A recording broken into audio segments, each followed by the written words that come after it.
আসসালামু আলাইকুম এভরিওয়ান। অজানা তোমার ভালোবাসা গল্পের 57 নম্বর পার্ট। তো আর বেশি কথা না বলে চলুন গল্প শুরু করে দেই। হঠাৎ আদ্রিয়ানের কণ্ঠে এমন মিথ্যা অজুহাত শুনে অবাক হয়ে যায় মেঘ। চোখ বড় বড় করে রাগের দৃষ্টিতে তাকায়, কিন্তু আদ্রিয়ান যথেষ্ট শান্ত, তার ঠোঁটের কোণে মৃদু হাসি।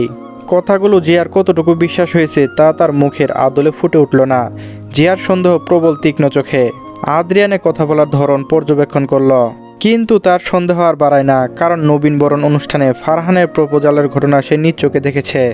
মেঘ ফারহানকে ভালোবাসে, তাছাড়া আদ্রিয়ান বাংলাদেশে থাকার পর বিবাহিত স্ত্রী ছাড়া অন্য কোনো মেয়ের সাথে পরকীয়া জড়াবে না, এই কথা বলেছে। যদিও আদ্রিয়ানের কথা এখনও জিয়ার বিশ্বাস হয় না। চুপচাপ দাঁড়িয়ে থাকায় জিয়ার প্রতিটা পদক্ষেপ আদ্রিয়ান পর্যবেক্ষণ করে।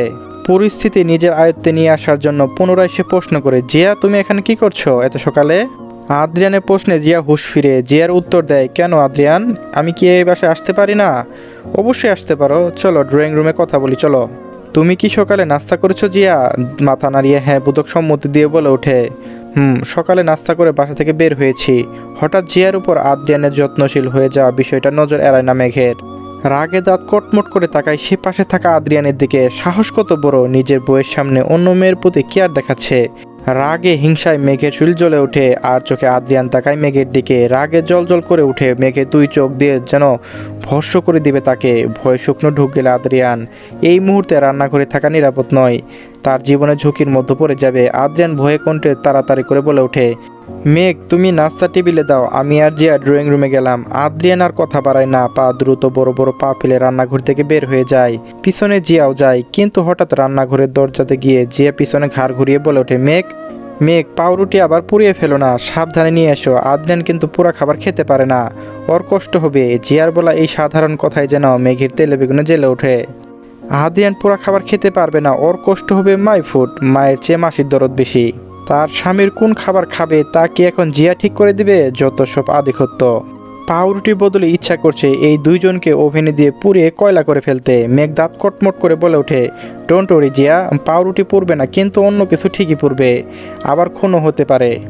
রাগে কণ্ঠে মেঘের বলা কথা মানে বুঝলো না আদ্রিয়ান। সামান্য ভয় পেল, কিন্তু কোনো কথার মানে জিয়ার বোধগম্য হলো না। জিয়া প্রশ্ন করে, মেঘ তুমি কি বললে? পাউরুটি খুন মানে? জিয়া প্রশ্নের উত্তরে মেঘ কোনো কথা বলতে যাবে তার আগে আদ্রিয়ান দ্রুত বলে ওঠে, জিয়া তুমি কেন মেঘের কথা শুনছ? ও এখন ডক্টর নিয়ে পড়াশোনা করছে, তাই পুরা খুন এইসব উদ্ভট কথাবার্তায় মাথায় আসে। তুমি চলো এখান থেকে। দ্রুত জিয়ার হাত ধরে রান্নাঘর থেকে বের করে নিয়ে যায় আদ্রিয়ান। মেঘ তার হাত মুষ্টিবদ্ধ করে রাগ নিয়ন্ত্রণ করার চেষ্টা করে। রাগে জেদে পাশে থাকা টেবিলে শব্দ করে ঘুষি দেয়। হাতে মৃদু ব্যথাও পায়, কিন্তু শুলে থাকা রাগের চেয়ে ব্যথার পরিমাণ খুবই সামান্য। এরপর ওভেনে থেকে পাউরুটি বের করে খাবারের প্লেটে সাজিয়ে রাখে। সিদ্ধ ডিম আর পাউরুটি হাতে নিয়ে রান্নাঘর থেকে বের হয়ে আসে। ড্রয়িং রুমের সোফায় আরাম করে বসে গল্প করছে আদ্রিয়ান আর জিয়া। তারা দুইজন হাসপাতালে বিষয়ে কথা বলছে। জিয়ার সুসাইড শো আরও বিভিন্ন কারণে হাসপাতাল থেকে রিজাইন করেছিল আদ্রিয়ান, তাই হাসপাতালে বিষয়ে কথা বলতে এসেছে। তবে জিয়ার মূল উদ্দেশ্য ছিল আদ্রিয়ানের সাথে দেখা করা।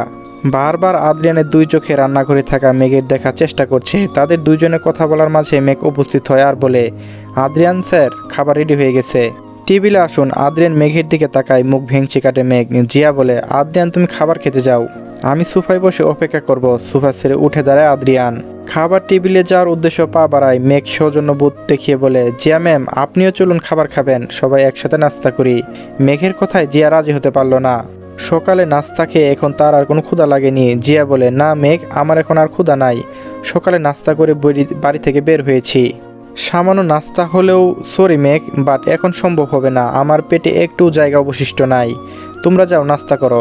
মেঘ আর জোর করলো না, খাবার খেতে টেবিলে চলে গেল। জিয়া সোফায় বসে পাশে থাকা রিমোট দিয়ে টিভি ছেড়ে ইংলিশ মুভি দেখা শুরু করে দিল। টেবিলে বসে আদ্রিয়ান পাউরুটি হাতে নিয়ে খুব মনোযোগ সহকারে দেখছে, নাক দিয়ে শুকে নেয়। রাগে প্রতিশোধে যদি মেঘ কোনো পুরা নষ্ট পাউরুটি খেতে দেয়, তখন আবার খাবারে ইঁদুর মারা বিষ মিশিয়ে দিতে পারে। আদ্রিয়ান তাই সতর্কতার সহিত পাউরুটি পর্যবেক্ষণ করতে থাকে। খাবার টেবিলে উপস্থিত হয় মেঘ। পাউরুটির দিকে তীক্ষ্ণ দৃষ্টিতে আদ্রিয়ানকে তাকিয়ে থাকতে দেখে মেঘ অবাক হয়। কিছুক্ষণ পর ঘটনার মানে বুঝল। এগিয়ে এসে পাত্রে থাকা পাউরুটি আদ্রিয়ানের প্লেটে দিয়ে বলে, পাউরুটি পোড়া বা নষ্ট নয়, মেঘ কোনো মানুষকে পোড়া রুটি খাইয়ে কষ্ট দিতে পারবে না। নাটক বাদ দিয়ে খাবার খাওয়া শুরু করেন। মেঘের কাট বলা কথা শুনে আদ্রিয়ান, তবে পাউরুটির মধ্যে কোনো সমস্যা নাই, এ কথা শুনে খুশি হয়। দ্রুত মুখে নিয়ে খেতে শুরু করে চেয়ার টেনে বসে নিজের প্লেটে খাবার নেই। মেঘ বলে, রান্নাঘরে ইঁদুর মারা বিষ ছিল না, তাই পাউরুটি দেয়নি, কিন্তু এরপর থেকে দেখছি মানুষ মারা বিষ কিনে নিয়ে আসতে, কারণ ইঁদুরের চেয়ে মানুষের উপদ্রব বাড়ছে আমার জীবনে।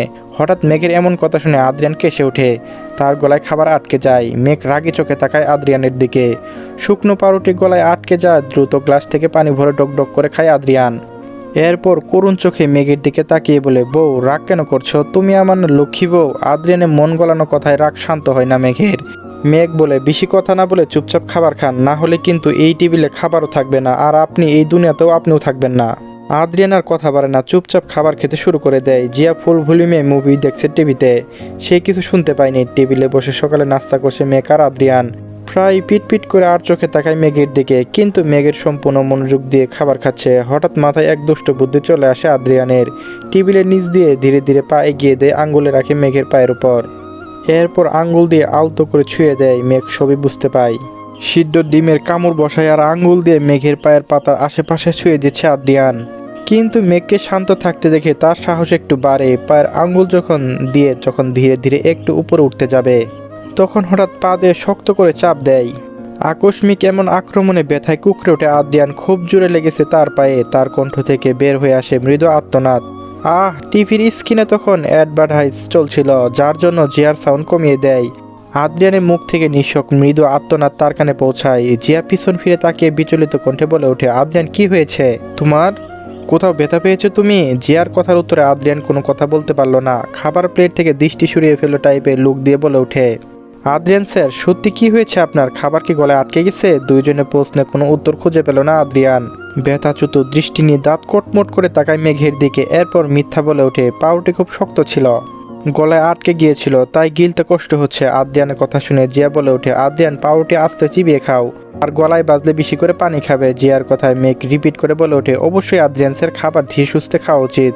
দুই নারী কথায় সম্মতি দিয়ে আদ্রিয়ান মাথা নাড়িয়ে বলে ওঠে, এখন থেকে অবশ্যই ধীরে ধীরে সুস্থভাবে খাবার খাবো। প্লেটে থাকা খাবার খায় আর মিট করে হাসতে থাকে মেঘ। আদ্রিয়ান দীর্ঘ নিঃশ্বাস ছেড়ে পুনরায় খাবার খাওয়া শুরু করে দেয়। আজ মেঘের থেকে দূরে থাকতে হবে, না হলে ওর কপালে বিপদ আছে। যান বাঁচানো ফরজ। ড্রয়িং রুমে বসে ফুল ভলিউমে টিভি ইংলিশ মুভি দেখছে জিয়া। তার সম্পূর্ণ মনোযোগ এখন টিভির উপর। সকালে নাস্তা শেষ করে আদ্রিয়ান ড্রয়িং রুমের সোফা এসে বসে জিয়ার সাথে সামান্য দূরত্ব বজায় রাখে। টেবিলে এত থালা বাসন গুছিয়ে রাখছিল মেঘ। আদ্রিয়ানের সমস্ত কর্মকাণ্ড আর চোখে দেখছে সে। রাগে শুল জ্বলে যাচ্ছে, তবু মুখে তা প্রকাশ করলো না। পাশে আদ্রিয়ানকে বসতে দেখে জিয়া টিভি বন্ধ করে দিল। এরপর বলে, আদ্রিয়ান হাসপাতালে তুমি দীর্ঘদিন ধরে যাও না, কবে জয়েন করবে তুমি?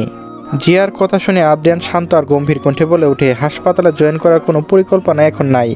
আর 1 মাস পর বাংলাদেশে ফিরে যাব। মেডিকেল ক্লাসের জন্য এখন যাওয়া সম্ভব হচ্ছে না। বাংলাদেশে ফিরে যাবে আদ্রিয়ান? কিন্তু হঠাৎ কেন? তবে কি সত্যি আদ্রিয়ান বিবাহিত? তার বউয়ের সাথে দেখা করতে যাবে, কিন্তু জিয়া তা হতে দিবে না। জিয়া ছাড়া অন্য কোনো নারী আদ্রিয়ানের স্পর্শে আসতে পারে না। অসম্ভব। তার ভালোবাসা মানুষকে নিজের করে বেঁধে জিয়া খুন অব্দি করতে পারে।